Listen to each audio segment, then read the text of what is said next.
রে যুবক, তুমি যদি মুসলমান হও, এখন তুমি আমারে জবাব দাও, এই জায়গার মধ্যে তুমি কেমন করে গেলা?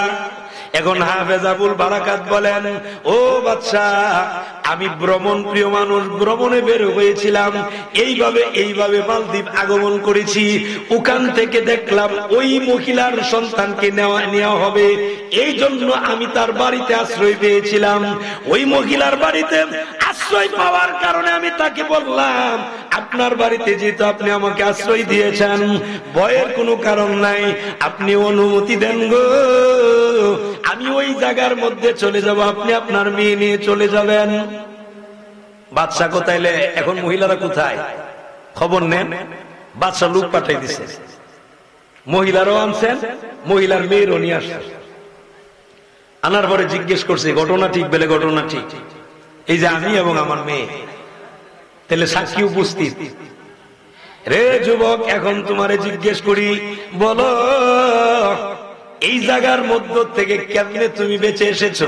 এবার যুবক হাফেজ আবুল বারাকাত বলেন, রে বাদশা, আমি মুসলমান মানুষ, আমার সিনার ভিতরে আল্লাহ পাকের 30 পারা কোরআন, যেই কোরআন আমার সিনার ভিতরে, আমি যখন ওই জায়গার মধ্যে গেলাম, এমনি বসে থাকলাম না, কোরআন তেলাওয়াত শুরু করে দিলাম।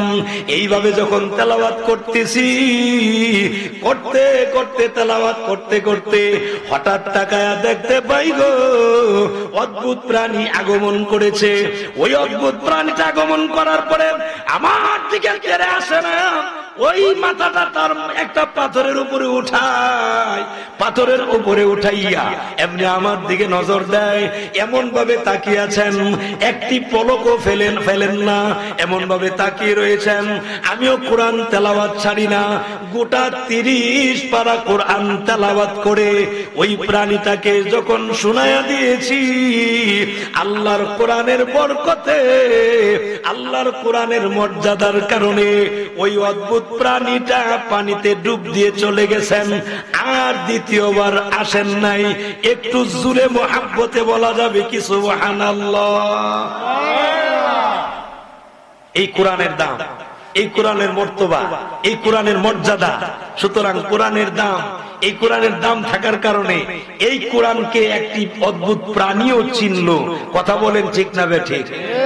বিশ্ববিখ্যাত একজন পর্যটক ইবনে বতুতা, বিশ্ববিখ্যাত আন্তর্জাতিক মানের একজন পর্যটক, মানে দেশ ভ্রমণ করে বিভিন্ন জিনিস সম্পর্কে জানে, এইরকম একজন আন্তর্জাতিক মানের পর্যটক ইবনে বতুতা। উনি ওনার কিতাবে একটা ঘটনা আনছেন, আমি আপনাদেরকে সেই ঘটনাটা শোনাই। কোরআন কত দামি, কোরআনের কেমন পাওয়া, কোরআন কি পরিমাণ সহযোগিতা করবে, দুনিয়াতেও করবে, কবরেও করবে, হাসরে, মিজানে, পুলসিরাতে, সব জায়গায় এই কোরআন সহযোগিতা করবে, যদি কোরআনকে আপনি বন্ধু বানাইতে পারেন। কথা বলেন ঠিক না বেঠিক? তাহলে কোরআনকে বন্ধু বানানোর দরকার আছে না নাই? কিন্তু এখন আর আমাদের ঘরের ভিতর থেকে ফজরের পরে কোরআন তেলাওয়াত বাহির হয় না। এখন ওই সকালবেলা উঠলে ঘুমেতে উঠতে ওই গান বাজা, গান বাজা, ঘরের ভিতর থেকে এখন গানের বাজনা বাজে। এরকম আছে না নাই? গানের আওয়াজ, কোরআন তেলাওয়াত নাই, কোরআন তেলাওয়াত চলে গেছে, এখন আর কোরআন তেলাওয়াত করে না। আবার এমনও পরিবার আছে যেই পরিবারের মানুষেরা ফজরের সময় উঠেওই না, আসেনি, উঠেই না, নামাজ পড়ে না, উঠেও না, এরকম আসেনি? এ আমার বাবাজিরা, বন্ধুরা, অন্তরের কান লাগান, একটু মনোযোগী হন। অল্প কথা বলে আমি আপনাদেরকে বুঝাবো। লক্ষ্য করেন কোরআনের কি পরিমাণ দাম।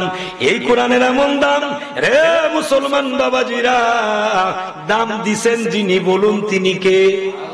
এই কোরআন আল্লাহ দিয়েছেন, আল্লাহর বাণী, আল্লাহর ভাষা। এত দাম কোরআনের, লক্ষ্য করেন কি পরিমাণ দাম এই কোরআনের, এত দাম। রে মুসলমান বাবাজিরা, আরবের একজন যুবক, ওনার নাম হাফেজ আবুল বারাকাত। হাফেজ, 30 পারা কোরআনের হাফেজ, যার সিনার ভিতরে 30 পারা কোরআন আছে। একটু জুড়ে বলা যাবে কি সুবহানাল্লাহ? হাফেজের দাম আসেনি? জুড়ে বলা লাগবে, আসেনি? এটা শিক্ষা দেওয়া হয় মাদ্রাসায়, এই কোরআন শিক্ষা দেওয়া হয় মাদ্রাসায়। এত দাম। কাল কিয়ামতের দিন হাফেজে কোরআনদেরকে বলা হবে যে হাফেজে কোরআনরা কোরআন অনুপাতে নিজের জীবন গঠন করেছে, তখন তাদেরকে বলা হবে পড়ো আর চড়ো। কোথায় চড়তাম? পড়ো আর চড়ো। এই পড়বে আর 6666টা তলার উপরে উঠবে, লিফটের মতো উঠবে। সুবহানাল্লাহটা জুড়ে বলেন। এটা হাফেজে কোরআনের সম্মান। হাফেজে কোরআনদের এত ইজ্জত আল্লাহ দিচ্ছেন। আমরাও যদি একটু চেষ্টা করি, যতটুকু একটা আয়াত শিখলে একটা আয়াতের হাফেজ, ঠিক না বেটি? বয়স হয়ে গেছে, এখন যদি আপনি একটু সহি শুদ্ধ ভাবে একটা সূরা শিখার জন্য যে বের হন, আপনি ঘর থেকে বের হইলে আপনার পায়ের নিচে নূরানি ফেরেশতারা তাদের নূরের পাখাগুলো আপনার পায়ের নিচে বিছায়া দেয়। দাম আসেনি? যদি কোরআন শিখতে যান, দ্বীন ইলম শিখতে যান, আপনারও দাম আছে। এই দাম যে আল্লাহ দিয়েছেন, সে আল্লাহর দ্বীন সম্পর্কে জানার দরকার আছে না নাই? আর আল্লাহ সম্পর্কে জানলেই তখন আপনার কলিজায় ভয় থাকবে, তখন আপনার দ্বারা কোনো অপরাধ করা হবে। লক্ষ্য করেন, অন্তরের কান লাগান। হাফেজ আবুল বারাকাত উনি যখন বের হলেন, জাহাজে করে যখন বের হলেন, আরবের মানুষেরা ভ্রমণ প্রিয় মানুষ, বের হলেন ভ্রমণ করবেন। জাহাজে করে যখন বের হয়ে যায়, আমার বাবাজিরা, বন্ধুরা গো, জাহাজ কিছু দূর যাওয়ার পরে আপনার ওই জ্বরের কবলের মধ্যে পড়ে গেল। জ্বরের কবলে পড়ার কারণে ওই জাহাজ যখন ভেঙে টুকরা টুকরা হয়ে যায়, টুকরা টুকরা যখন হয়ে যায়, একটি তক্তায় করে ওই হাফেজে কোরআন হাফেজ আবুল বারাকাত সে একটা কিনারার মধ্যে চলে গেছে। যেই জায়গার মধ্যে গেছে গো, এই জায়গাটা হলো দ্বীপ, একটা দ্বীপের মধ্যে গিয়ে লেগে গেছে। আমার মুসলমান, ওই জায়গাটা হলো মালদ্বীপ। ওই জায়গাটা কোথায়? মালদ্বীপ। ওই মালদ্বীপের কিনারায় দ্বীপের মধ্যে যখন কাঠ গিয়ে লেগে গেছে, এবার উনি গিয়া উঠলেন হাফেজ আবুল বারাকাত। আমার মুসলমান, উনার জ্ঞান যখন ফিরল, জ্ঞান ফেরার পরে উনি তাকায় দেখতে বাইরে, এখন যেই জায়গার মধ্যে আসি, এই জায়গা দিয়ে দেখা যায় দ্বীপ। এই জায়গাতে একটা বাড়ি, ওই জায়গাতে একটা বাড়ি, এরকম দূরে দূরে বাড়ি দ্বীপের মধ্যে। হাফেজ আবুল বারাকাত উঠার পরে দেখে পেটের মধ্যেও খিদা, পেটে খিদা, খাবার করতে গিয়ে খাবে। হাফেজ আবুল বারাকাত আস্তে করে রওনা দিলেন। কাছে যেই বাড়িটা পাইছেন, এই বাড়ির কাছে গেছে, গিয়ে এই বাড়িতে গিয়ে ডাক দিছেন, বাড়িতে কেউ আছেন? উনি তো আরবীয় ভাষায় কথা বলে, তো মালদ্বীপের একটা ভাষা আছে। মহিলাটা বের হলেন, বের হয়ে এবার জিজ্ঞেস করতেছেন, আপনি যে কি বলেন? উনি বুঝতেছে না, মহিলা বুঝে না হাফেজ আবুল বারাকাত কি বলে, আবার মহিলা কি বলে এটা হাফেজ আবুল বারাকাত বুঝে না। কিন্তু হাফেজ আবুল বারাকাত এইটুকু বুঝতে পারছে যে মহিলারে আমি আমার ভাষাটা বুঝাইতে হবে। তো কিভাবে বুঝাবো? তখন সে বুঝাইতেছে, আমার পেটে খিদা, খাবার দরকার। সুবহানাল্লাহ কইতেন না? আপনাদের এলাকাটা বুবা মানুষ আসেনি? আসেনি? বুবা দেখবেন, বুবারা কেমনে কথা কয়, কইতাছে দোয়া করো আমার লাগি, এটা হাত উঠাইতে বুঝা দোয়া করো। আজান হইছে কি হইছে না, নামাজ পড়বো কিনা, হ্যাঁ এটা বুঝা কেমনে? হ্যাঁ বুঝা, আসেনি? কথা কন্যা কেটা আসেনি? এখন আমরা বুঝি কেন? আমার ছোটবেলার এক চাচা লাগে আর কি সম্পর্কে, গ্রাম সম্পর্কে, একসাথে বড় হওয়া, একসাথে বড় হওয়া এখনো আছে। তো এই বেড়ার লগে তো আমরা উঠা বসা, এই কারণে এই বেচারা যে কি কক আকার ইঙ্গিতে এগুলো আমরা সব বুঝে লাই। বুবা মানুষের ভাষা যেমন বোঝা যায়, হাফেজ আবুল বারাকাত এইভাবেই ভাষাটা বুঝাই দিছে। মহিলা বুঝছে খাবার দরকার, তো বসো, ওনারে একটু খাবার দিছেন। খাবার দেওয়ার পরে এখন উনি উনারে বুঝাইছেন, বুঝাইতে সক্ষম হইছে, আমি এই এলাকাতে আমার বাড়ি না, জাহাজে করে আসছিলাম, জাহাজ ধ্বংস হয়ে গেছে, এখন যাওয়ার কোনো পথ নাই, কোথায় যাব? আপনার বাড়িতে কি একটু আশ্রয় দিতে পারবেন? মহিলা ও মহিলার বাসা দিয়া এই হাফেজ আবুল বারাকাতকে বুঝাইছেন জায়গা দিতে পারি কিন্তু খাবার দিতে পারতাম না, কারণ আমার উপার্জন করার মতো লোক নাই। আমার স্বামী মারা গেছে, একটা মাত্র কন্যা মেয়ে, আমার মেয়ে আর আমার এই দুজনেরই সংসার, সুতরাং কামাই নাই, আমরা কোন রকমে চলি খাই। আপনারা জায়গা দিতে পারি যদি আপনি আপনার কামাই করে খান। হাফেজ আবুল বারাকাত মুস্কে হাসি দিয়ে বললেন, আপনি আমারে এই মালদ্বীপের ভাষা শিখান, আমি কামাই করে এনে আপনাদেরকে দিব, আপনারা পাকশাক করবেন। একটু জোরে বলা যাবে কি সুবহানাল্লাহ? আর একটু জোরে বলুন আল্লাহু আকবার। আরে মুসলমান বাবাজিরা, বন্ধুরা গো, অন্তরের কান লাগান, একটু মনোযোগী হয়ে যান। হাফেজ আবুল বারাকাত এবার উনি ভাষা যখন শিখলেন, শিখার পরে উনি কাজের মধ্যে বের হয়। এইভাবে উনার দিনকাল চলতে লাগলো। একদিন দুই দিন করে চলতে চলতে হঠাৎ হাফেজ আবুল বারাকাত যখন বাড়ির দিকে আসতেছেন, বাড়িতে এসে দেখে বাড়ির আঙ্গিনার মধ্যে পুলিশ দাঁড়ানো। কি দাঁড়ানো? পুলিশ। হাফেজ আবুল বারাকাত ঘরের ভিতরে ঢুকলেন, মহিলাকে গিয়ে দেখতেছেন মহিলা কাঁদে, চোখের পানি ছেড়ে দিয়া কান্দে গো। জিজ্ঞেস করেন, ও মা কেন কাঁদেন, কান্নার কারণটা কি? এবার উনি জবাব দেয়, ও যুবক, আমার কান্নার কারণ আমি জানি, তোমার কাছে বলার কোনো দরকার নাই। হাফেজ আবুল বারাকাত বলেন, নুন খাইলাম, গুন গাওয়ারও তো একটা দরকার আছে না নাই? আমি আপনার বাড়িতে থাকলাম, আপনার বাড়িতে খাবার খেলাম, এখন আপনি আমাকে বলেন কি অসুবিধা, আপনার বাড়িতে পুলিশ আসলো কেন? এবার মহিলাটা বলেন, যুবক রে, জানতে যেহেতু চাও আমি তোমার কাছে বলতে পারি, শোনো, আমার একমাত্র কন্যা, এই কন্যার কারণে দ্বিতীয় বিয়ে বসলাম না। এখন পুলিশ আগমন করেছে আমাদের এই মালদ্বীপের ভিতরে, এমন একটা জায়গা আছে রে, যেই জায়গাতে একটা অদ্ভুত প্রাণী আসে, ওই অদ্ভুত প্রাণীর জন্য বুক দেওয়া লাগে। যেই মেয়েটার বিবাহ হয় নাই, কুমারী, এমন এক মায়ের সন্তান, এক মায়ের একটা মেয়ে সন্তান, এমন সন্তানগুলোর লটারি দেওয়া হয়। লটারির মাধ্যমে যার নাম আসে তাকে ওই জায়গায় দেওয়া হয়। এই বছরের লটারির মধ্যে আমার মেয়ের নাম উঠে গেছে, এই জন্য আমি কাঁদতেছি, কারণ আমার মেয়েকে দিয়ে দেওয়া লাগবে। এই পুলিশগুলো এসেছেন, ওনাদের হাতে তুলে দেব, কিন্তু তুলে দেবে এটা আমার ভয় না, কিন্তু আমার মেয়েটাকে দিলে আর এই মেয়েটা জীবনও ফেরত আসবে না। তারে ফেরত দিয়ে দিলে আর আসবে না, কারণ এই পর্যন্ত যতগুলো মেয়েরে দেওয়া হয়েছে এরা আর ফেরত আসে নাই।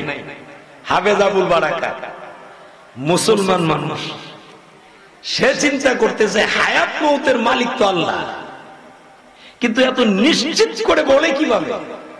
এটা হলো হাফেজ আবুল বারাকাতের কথা। হাফেজ আবুল বারাকাত মহিলাকে বললেন, আমি তো মুসলমান, আল্লাহর কোরআনে সূরা মুলকের ভিতরে আল্লাহ পাক রব্বুল আলামিন ওয়াজ করছে, الذي خلق الموت والحياة ليبلوكم أيكم أحسن عملا। আমি মৌত সৃষ্টি করছি, হায়াত সৃষ্টি করছি, মানুষগুলোকে পরীক্ষা করার জন্য কে সুন্দর আমল। বেশি আমলের কথা বলা হয় নাই, সুন্দর আমলের কথা বলা হয়েছে। সুতরাং মৌত আল্লাহ সৃষ্টি করছেন, হায়াত আল্লাহ সৃষ্টি করছেন, কিন্তু এই মহিলা যে বলতেছেন দিলে আর আসবে না, এটা আমার বুঝে ধরে না। এই জন্য এই হাফেজ আবুল বারাকাত বললেন, মা একটা কাজ করেন, আপনার মেয়েটারে দেওয়ার দরকার নেই। তাইলে কি করব? বাদশার অর্ডার মানা লাগবে না যে আপনি আপনার মেয়েরে না দিয়া, আমি যেহেতু যুবক মানুষ, এখনো আমার মুছ উঠে নাই, দাড়ি উঠে নাই, বুঝা যায় না, সুতরাং আপনার মেয়েরে যেই পোশাকগুলো পরাবেন, এই পোশাকগুলো আপনি আমারে পরায় দেন, পুলিশের হাতে তুলে দেন, পুলিশ আমাকে নিয়ে যায়, আপনার মেয়েটাও বেঁচে গেল। আর যেহেতু আপনি আপনার মেয়ের জন্য কাঁদতেছেন, এই মেয়ের জন্য দ্বিতীয় বিয়ে বসেন নাই, আমার সাথে যা হওয়ার হবে, আমাকে তো আপনি জায়গা দিচ্ছেন, এই কৃতজ্ঞতা বোধটা অন্তত পক্ষে আদায় করার সুযোগ দেন। একটু জোরে বলা যাবে কি সুবহানাল্লাহ? আর একটু জোরে বলেন আল্লাহু আকবার। হে বাবাজিরা, বন্ধুরা, হাফেজ আবুল বারাকাত অনুরোধ করলেন। এবার মহিলাটাও জবাব দিয়ে বললেন, বাবা রে, যেহেতু আপনি চাচ্ছেন যান, আমি আপনাকে আমার মেয়ের পোশাক পরাইয়া দিলাম। মেয়ের পোশাক ওই হাফেজ আবুল বারাকাতকে পরাইয়া দিয়া এবার তাকে দিয়ে দিলেন পুলিশের হাতে। পুলিশ যখন নিয়ে যায়, নিয়ে গিয়ে এমন জায়গায় নিয়ে গেলেন যেই জায়গার মধ্যে সমুদ্রের কিনারায়, যেই জায়গার মধ্যে বুক দেওয়া হয়, ও বাহির দিক দিয়া তালা মেরে দেওয়া হয়, ভিতরে দিয়ে দিলেন। হাফেজ আবুল বারাকাত চলে গেল। চলে যাওয়ার পরে ওই জায়গার মধ্যে যাওয়ার পরে এবার তাকায় দেখতেছেন অদ্ভুত প্রাণী আসার কথা। উনি নজর করে দেখেন না, কোন অদ্ভুত প্রাণী দেখা যায় না। সুবহানাল্লাহটা জুড়ে বলেন। তো অদ্ভুত প্রাণী যেহেতু দেখা যায় না, উনি বড় চিন্তায় পড়ে গেছেন। তো চিন্তা করতেছেন, অনর্থক বৈশা থাকা লাভ নেই, ওযু করে একটু কোরআন তেলাওয়াত করি। উনি কোরআন তেলাওয়াত শুরু করলেন। আসরের ওয়াক্ত হইছে, আসরের নামাজ পড়লেন, আবার কোরআন তেলাওয়াত শুরু করলেন। মাগরিবের ওয়াক্ত হইছে, নামাজ পড়লেন, আবার কোরআন তেলাওয়াত শুরু করলেন। এরই ভিতরে মাগরিবের পরে হঠাৎ করে উনি দেখতে পেলেন একটা বিশাল আকৃতির অদ্ভুত একটি প্রাণী আসতেছে। সুবহানাল্লাহ বলতেন না? আসতেছে অদ্ভুত প্রাণী। হাফেজ আবুল বারাকাত ওই প্রাণীর দিকে তাকিয়ে উনিও উনার কোরআন তেলাওয়াতের স্পিড আরো বাড়ায় দিয়েছেন। চলছে, আলহামদুলিল্লাহ থেকে শুরু করে উনার তেলাওয়াত চলছে, চলছে তো চলছে, তেলাওয়াত করতেছে। ঠিক ওই মুহূর্তে অদ্ভুত প্রাণীটা আসছে। আসার পরে এটা একটা পাথরের উপরে এইভাবে তার মাথাটা দিছেন। মাথাটা দিয়ে এইভাবে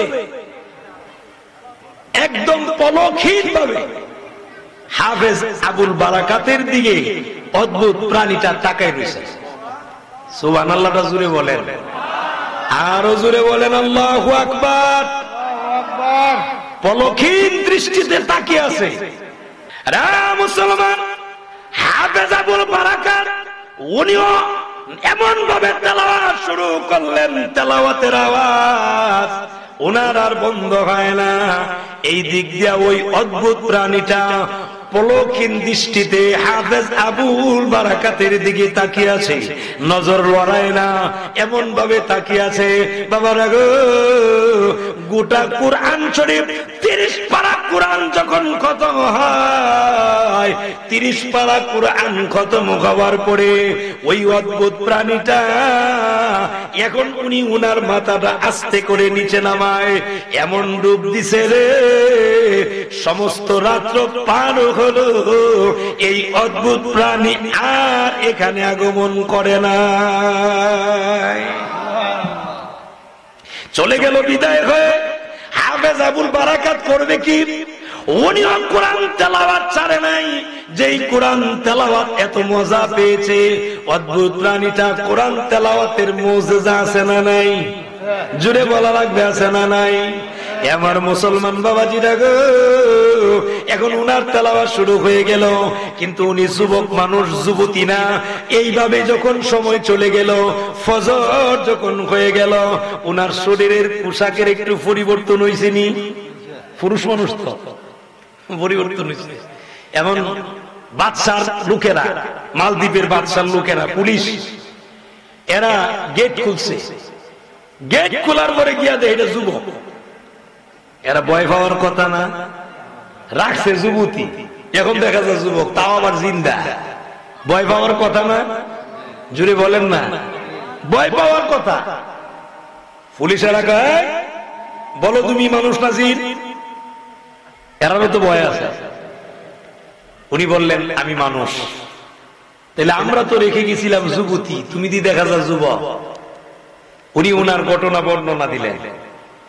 পুলিশে বললেন আমাদের কাছে বর্ণনা দিয়ে লাভ নাই, আমরা বাদশার অর্ডার মানি, সুতরাং চলুন আমাদের সাথে রাজ দরবারে, বাদশার দরবারে চলেন, বাদশার কাছে গিয়ে আপনার যা বলার বলবেন। একটু জোরে বলা যাবে কি সুবহানাল্লাহ? আর একটু জোরে বলা যাবে কি আল্লাহু আকবার? কোরআনের দাম আছে না নাই? এই কোরআন তেলাওয়াত করলে সওয়াব আছে না নাই? কি পরিমাণে! এখন একটা আয়াতের কথা বলি, কষ্ট হইতেছে আপনাদের? একটা আয়াতের কথা বলি। সূরাতুল বাকারা, এটা কোরআনের মধ্যে সবচেয়ে বড় সূরা। এই সূরাতুল বাকারার ভিতরে, মানে গোটা কোরআনের ভিতরে একটা সূরা আছে বড় সূরা, এই সূরার নাম আয়াতুল কুরসি। কথা বলা আসেনি? এই আয়াতের নাম কি? আয়াতুল কুরসি। আল্লাহু লা ইলাহা ইল্লা হুয়াল হাইয়ুল কাইয়্যুম, আসেনি? এটাকে বলা হয় আয়াতুল কুরসি। এখন এই আয়াতুল কুরসির কি ফজিলত, এটা আমি আপনাদেরকে একটু বলি। কষ্ট হইতেছে আপনাদের? একটু বলি। দেখেন, কেউ যদি আয়াতুল কুরসিটা সকালে একবার পড়ে, সারাদিন আল্লাহর ফেরেশতারা, রহমতের ফেরেশতারা তারে পাহারা দিতে থাকে। ঘুমানোর আগে যদি পড়ে, সারা রাত ঘুমাবে, আল্লাহর রহমতের ফেরেশতারা তাকে পাহারা দিবে। একটা। দুই, কেউ যদি 5 ওয়াক্ত নামাজের পরে, ফরজ নামাজের পরে আয়াতুল কুরসি পাঠ করে, আল্লাহর রাসূল বলেন এই লোকটা পৃথিবীর থেকে মরতো আর আল্লাহর তৈরি জান্নাতে চলে যেত। বাধা একটা জায়গা, এই একটি জায়গাটা হলো মরণ। সে মরতেও আছে না, জান্নাতেও যাইতেছে না। তাহলে জান্নাতে যাওয়ার মধ্যে বাধা কোনটা? মৌত। সে মরবে আর আল্লাহর তৈরি জান্নাতে চলে যাবে। আরো জোরে কন্যা সুবহানাল্লাহ। আর একটু জোরে বলেন না আল্লাহু আকবার। বলবো, আমি আপনাদেরকে শোনাবো ইনশাআল্লাহ, হাদিস থেকেই শোনাবো, কোরআন হাদিসের কথাই আপনাদেরকে শোনাই। এখন মনোযোগ দেন, কথাটা যেই জায়গায় রাখছি। বাদশার দরবারে নিয়ে গেছেন, নিয়ে যাওয়ার পরে হাফেজ আবুল বারাকাত, ওনাকে যখন নেওয়া হলো, হাফেজ আবুল বারাকাতকে নেওয়ার পরে বাদশা জিজ্ঞেস করে, তুমি কি? আমি মুসলমান। সুবহানাল্লাহটা জোরে বলেন। কি মুসলমানের ভয় আছে? ভয় নাই। কি জবাব? চমৎকার জবাব। মুসলমান, অথচ গোটা মালদ্বীপের ভিতরে আর একটি মুসলমানও নাই। যেই মালদ্বীপে একটি মুসলমানও ছিল না, গোটা মালদ্বীপ শহর এটা মসজিদের শহর হয়ে গেছে। যেই মালদ্বীপে একটি মুসলমানও ছিল না, এটা মালদ্বীপ শহর মুসলমানের শহর হয়েছে। একটু জোরে বলা যাবে কি সুবহানাল্লাহ? এই কোরআনের বরকতে সুবহানাল্লাহটা জোরে বলেন। এই হাফেজ আবুল বারাকাতের এই দাওয়াতের মাধ্যমে কিভাবে, এটি আমি আপনাদেরকে শোনাচ্ছি। রে যুবক, তুমি যদি মুসলমান হও, এখন তুমি আমারে জবাব দাও, এই জায়গার মধ্যে তুমি কেমন করে গেলা? এখন হাফেজ আবুল বারাকাত বলেন, ও বাদশাহ, আমি ভ্রমণ প্রিয় মানুষ, ভ্রমণে বের হয়েছিলাম, এইভাবে মালদ্বীপ আগমন করেছি। ওখান থেকে দেখলাম ওই মহিলার সন্তানকে নেওয়া হবে, এই জন্য আমি তার বাড়িতে আশ্রয় পেয়েছিলাম। ওই মহিলার বাড়িতে আশ্রয় পাওয়ার কারণে আমি তাকে বললাম, আপনার বাড়িতে যেহেতু আপনি আমাকে আশ্রয় দিয়েছেন, ভয়ের কোনো কারণ নাই, আপনি অনুমতি দেন গো, আমি ওই জায়গার মধ্যে চলে যাব, আপনি আপনার মেয়ে নিয়ে চলে যাবেন। বাদশাহ কোথায়? এখন মহিলারা কোথায়? খবর নেন। বাদশাহ লোক পাঠাই দিছে, মহিলারও আনছেন, মহিলার মেয়েরও নিয়ে আসছেন। আনার পরে জিজ্ঞেস করছে, ঘটনা ঠিক? বলে ঘটনা ঠিক, এই যে আমি এবং আমার মেয়ে। তাহলে সাক্ষী উপস্থিত। রে যুবক, এখন তোমারে জিজ্ঞেস করি, বলো এই জায়গার মধ্য থেকে কেমনে তুমি বেঁচে এসেছো? এবার যুবক হাফেজ আবুল বারাকাত বলেন, রে বাদশা, আমি মুসলমান মানুষ, আমার সিনার ভিতরে আল্লাহ পাকের 30 পারা কোরআন, যেই কোরআন আমার সিনার ভিতরে, আমি যখন ওই জায়গার মধ্যে গেলাম, এমনি বসে থাকলাম না, কোরআন তেলাওয়াত শুরু করে দিলাম। এইভাবে যখন তেলাওয়াত করতেছি, করতে করতে তেলাওয়াত করতে করতে হঠাৎ তাকায়া দেখতে পাই গো, অদ্ভুত প্রাণী আগমন করেছে। ওই অদ্ভুত প্রাণীটা আগমন করার পরে আমার দিকে তেড়ে আসে না, ওই মাথাটা তার একটা পাথরের উপরে উঠায়, পাথরের উপরে উঠাইয়া এমনি আমার দিকে নজর দেয়, এমন ভাবে তাকিয়ে আছেন, একটি পলকও ফেলেন না, এমন ভাবে তাকিয়ে রয়েছেন। আমিও কোরআন তেলাওয়াত ছাড়ি না, গোটা 30 পারা কোরআন তেলাওয়াত করে ওই প্রাণীটাকে যখন শোনায়া দিয়েছি, আল্লাহর কোরআনের বরকতে, আল্লাহর কোরআনের মর্যাদার কারণে ওই অদ্ভুত প্রাণীটা পানিতে ডুব দিয়ে চলে গেছেন, আর দ্বিতীয়বার আসেন নাই। একটু জোরে মুহাব্বতে বলা যাবে কি সুবহানাল্লাহ। এই কোরআনের দাম, এই কোরআনের মর্তবা, এই কোরআনের মর্যাদা। সুতরাং কোরআনের দাম, এই কোরআনের দাম থাকার কারণে এই কোরআনকে একটি অদ্ভুত প্রাণীও চিনল। কথা বলেন ঠিক না বেঠিক? আর আমার দেশের কিছু মানুষ মোবাইল রে যেই পরিমাণ যত্ন আমরা করি, কথা কোন না গেলে করি কিনা, আমরা করি, এর ভিতরে আমিও আছি। এজন্য বললাম, আমরা যেই পরিমাণ যত্ন করি, যদি আল্লাহর কোরআন রে একটু যত্ন করতাম, দাম বাড়বো না কমবো? কিন্তু এমনও পরিবার আছে বছরে 12 মাস 11 মাস কোরআন শরীফ দড়েও হয় না, সু হয় না, এটারে খুলেও না। কথা কন না কেন? আছে না নাই? 1 মাস কোন সময়? রমাদান মাস যখন আসে, তখন এটা হইল যে সোয়াব বেশি কামাইবার নিয়ত করে আর কি, একটু কোরআন শরীফ অনেকে খুলে, অনেকে কোরআন খুলে। কথা ঠিক না বেঠিক? কোরআন খুলে না। অথচ এই কোরআনের এত দাম, কোরআনের সঙ্গে যার সম্পর্ক হয় তারও দাম কমে না বাড়ে? জুড়ে বলা লাগবে। একটা কাঠের রিয়াল, যেই কাঠের টুকরার বিন্দু পরিমাণ দাম নাই, একটা নষ্ট কাঠ দিয়েও যদি একটা রিয়াল বানায়, কিন্তু রিয়াল বানানোর পরে এই রিয়ালের দাম কমে না বাড়ে? কি পরিমাণ বাড়ে?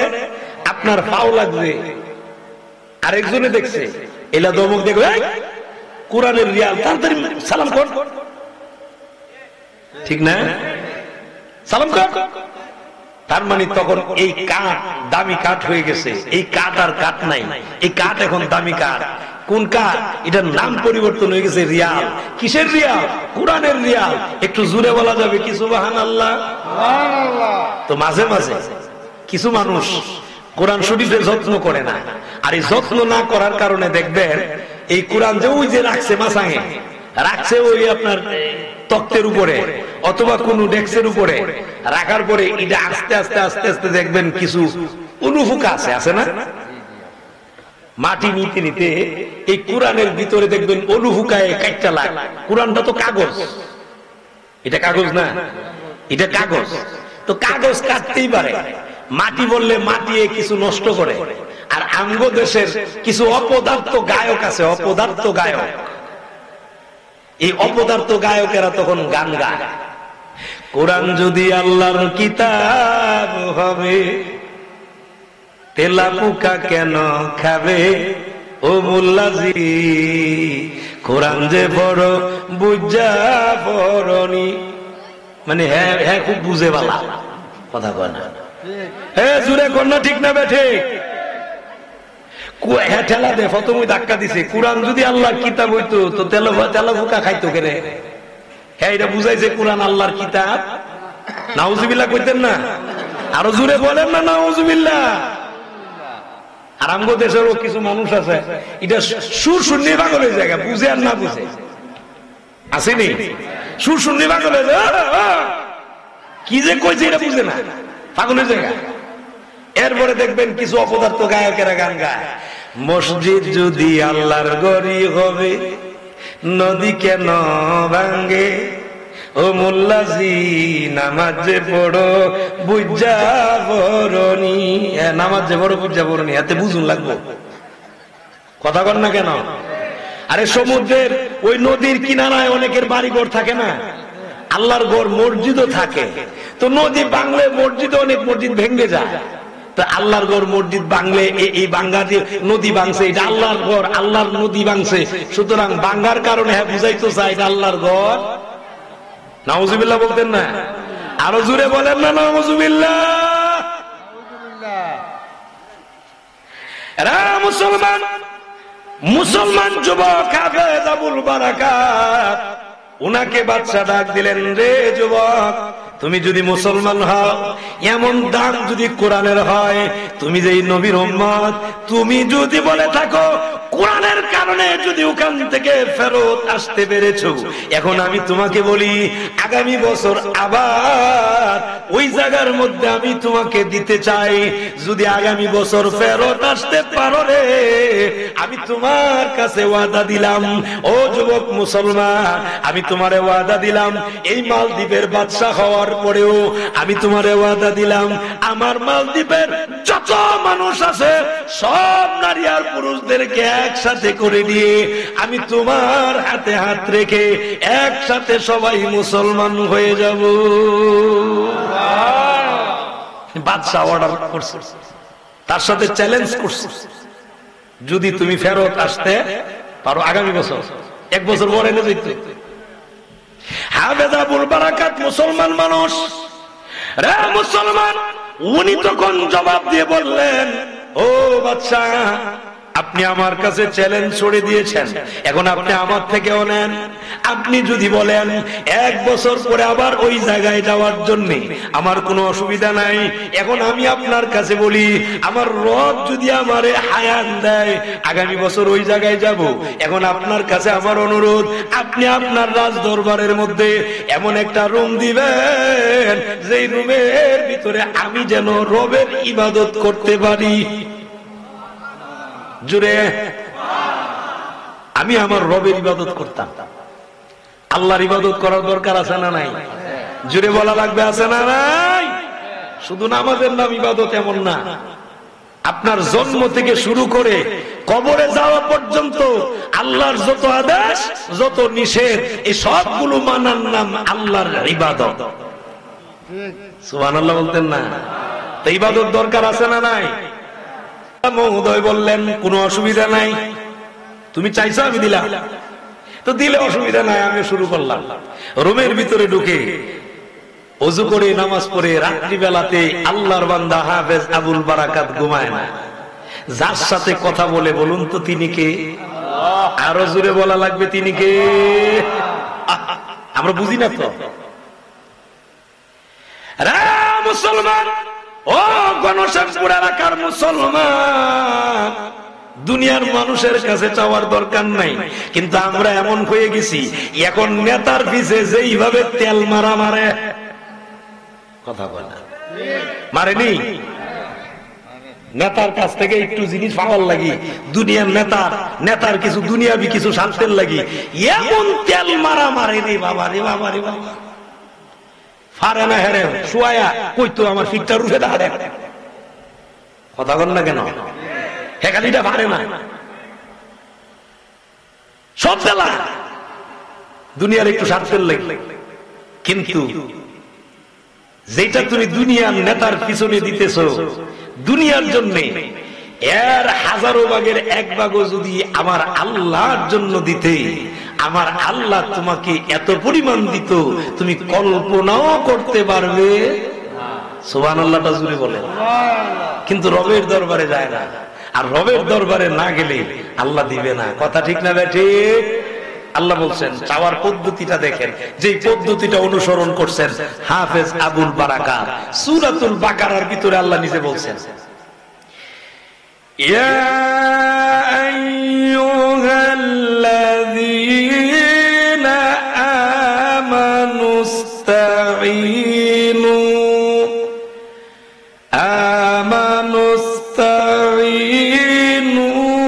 বিস-সাবরি ওয়াস-সালাহ